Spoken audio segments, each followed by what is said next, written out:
ఏదైతే ఈ గడిచేటువంటి 2-3 రోజుల నుంచి సంతోషమే వారు గెలిచిన ఆనందంలో గెలుపుని ఆస్వాదించేటువంటి కార్యక్రమం ఉన్నారు. దానికి ఎటువంటి అభ్యంతరం లేదు.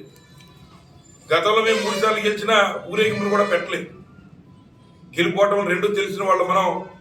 కానీ కాబట్టి ఉద్రేకాలు పెరుగుతాయి, మీరు వెళ్ళకండి అని చెప్పి గతంలో మేము ఆ రకమైన విధానం మేము పాటించాం.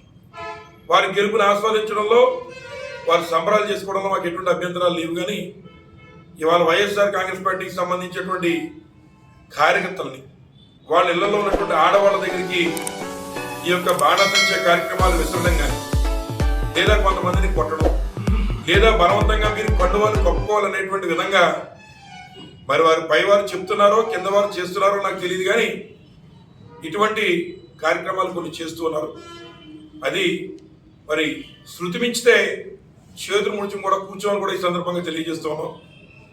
ఏది ఏమైనా మరి అనేక చోట్ల ప్రభుత్వం ప్రజలు మాకు ఇచ్చిన అవకాశాన్ని ఈరోజు ఈ నియోజకవర్గంలో అనేక విధాలుగా అభివృద్ధి చేసి చూపించాం.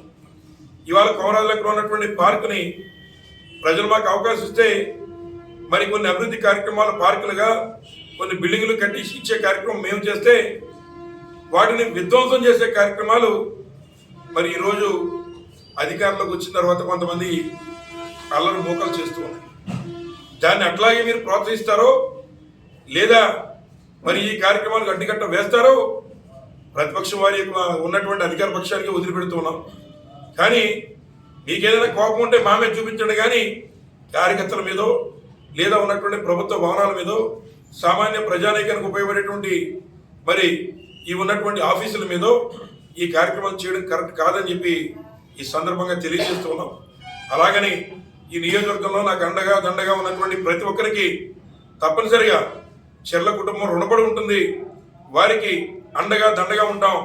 ముఖ్యంగా రైతులు, మహిళలు, ఎవరైతే వృద్ధులు, ఉన్నటువంటి యువతరం ఎవరైతే ఉన్నారో వారికి రావాల్సినవి వచ్చే విధంగా చేయడంలో కానీ, లేదా మరి తప్పనిసరిగా మా బాధ్యతని మేము తూచా తప్పకుండా పోషిస్తామని కూడా ఈ సందర్భంగా మరి తెలియజేసుకుంటూ, మరి వారికి కూడా మంచి అవకాశం ఇచ్చారు ప్రజలు. మరి ఎవరైతే అధికార పక్షంలో ఉన్నారో వారికి ఒక అవకాశం ఇచ్చారు ప్రజలు. తప్పనిసరిగా వారు కూడా ప్రజల యొక్క ఆలోచన మేర, వారి ఆకాంక్ష మేర మరి అభివృద్ధి పనులు నియోజకవర్గాన్ని నడిపించాలని చెప్పి మరొకసారి కోరుతూ వారందరికీ విషయం తెలియజేస్తూ సెలవు తీసుకుంటాం. ధన్యవాదాలు.